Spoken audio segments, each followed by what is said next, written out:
Do you ever stop and think, why am I doing this? Why am I torturing my body and spending all this time and energy lifting weights just to build muscles? Baki Hanma, being the ultra-dedicated grappler that he is, had never entertained that thought. He was forced to face this potential interpretation of what muscle building is when he squared off against Gaia, aka the god of the earth, who attributed Baki's inability to hit him as a byproduct of love. His supposed ability to turn an opponent's body into an ally of his would come from the excellent care he takes of his own, as opposed to Baki, who forcibly reinforced his muscles via hellish training sessions. The multiple scars that can be seen on the young man's body are used as an example of the mistreatments that have led to the vessel revolting against its captain and refusing to obey him.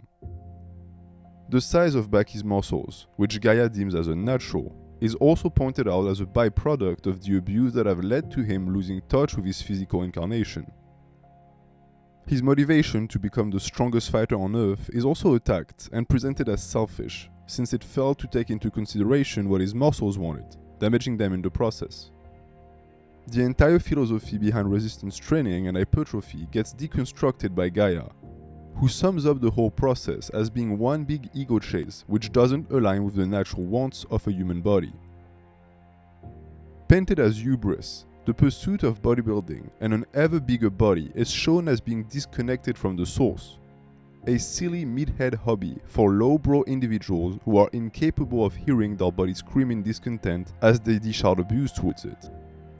According to the military man, any action that seeks to forcibly reinforce the body via painful means is abuse, and only someone who is severely out of touch would ever go through with it.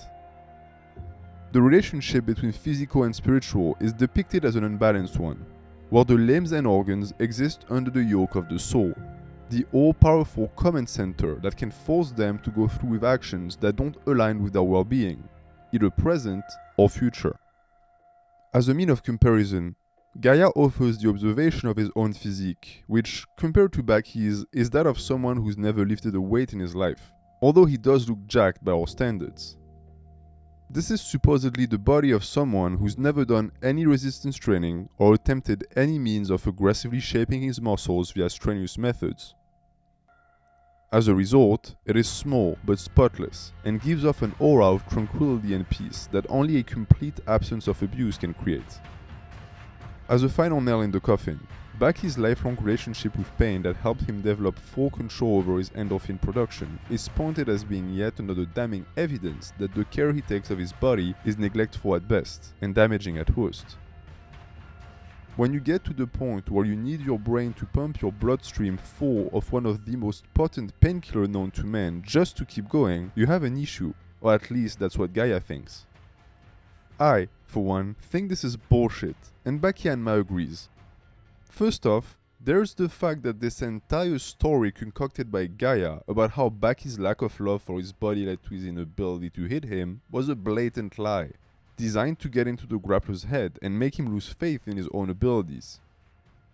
We're dealing with a typical attempt at demoralization here, the strongest negative force in the wood, which has to be combated fiercely. First off, what's all this talk about love anyways? Is treating your body like a fragile thing love? No, of course not.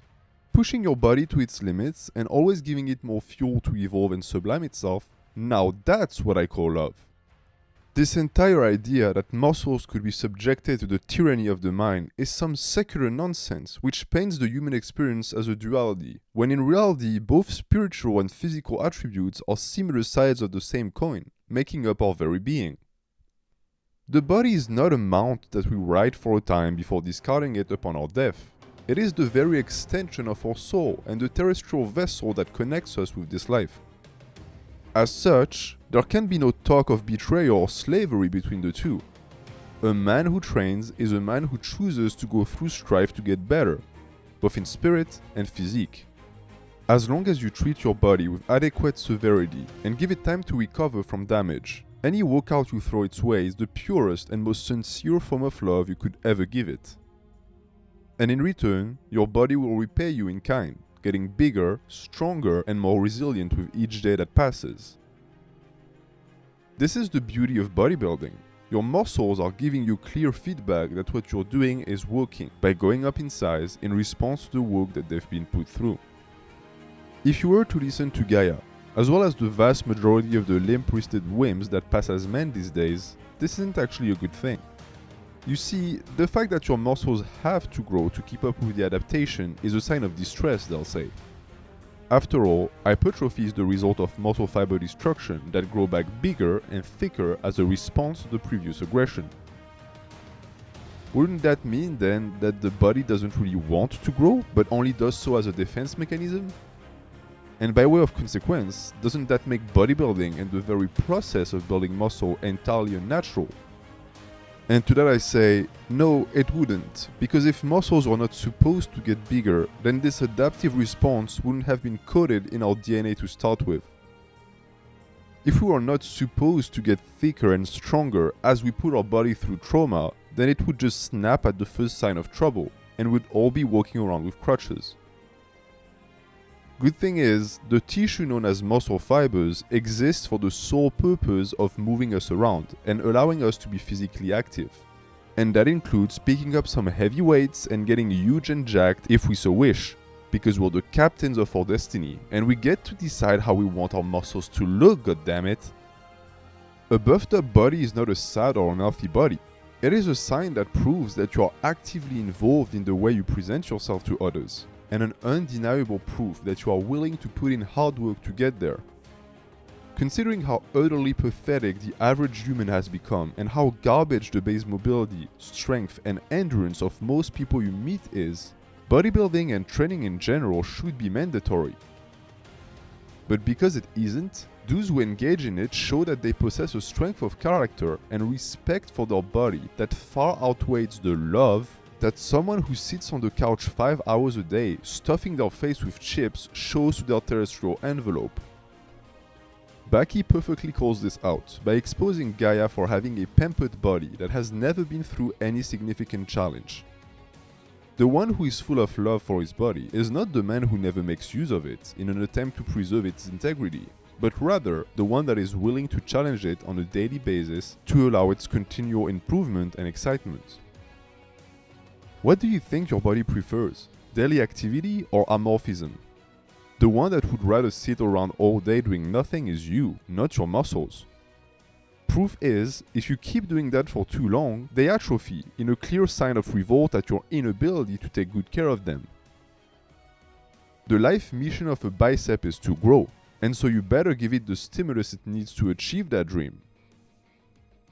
This is why Gaia has it backwards. He doesn't understand that the mind doesn't have the ability to force the body into action, because he doesn't get that the body wants to get moving.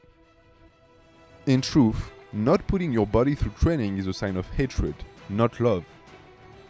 It wants you to nurture it with constant stress, and why wouldn't it? It was literally engineered and designed for the sole purpose of handling it. Only when you grasp that idea will you realize that you can rest entirely on your body, as it will never betray you as long as you don't betray it. Dash away all that nonsense about genetics, unnatural muscles or overtraining, and just put your trust in your body. You will be surprised to how far you can actually get when you stop overthinking and just let nature and muscular supercompensation do its thing. Your body doesn't talk, but it still communicates with you. It will tell you when you're doing something it doesn't like, the attendant pain. It will tell you to take a small oxygen break when you run out of air, but it will never, and I mean never, tell you to stop training. All the messages that you believe point in that direction, the lack of progress, the muscle pain, all of that are just reasons your mind are trying to come up with to convince you to quit and do something comfortable instead. Shut down that voice immediately and get working. You will be rewarded not only with a big body, but also with an immense sense of accomplishment, well-being and confidence. For one reason and one reason only. Every ounce of love you invest into your muscles is actually love you invest into you, as your soul and body are inseparable, and are therefore fated to grow together. So what's it gonna be? Are you just going to tap out and stop training because it's too hard? Or are you going to stick to it like a true Hanma would and develop a body that defies nature itself? If bodybuilding is wrong, I don't want to be right.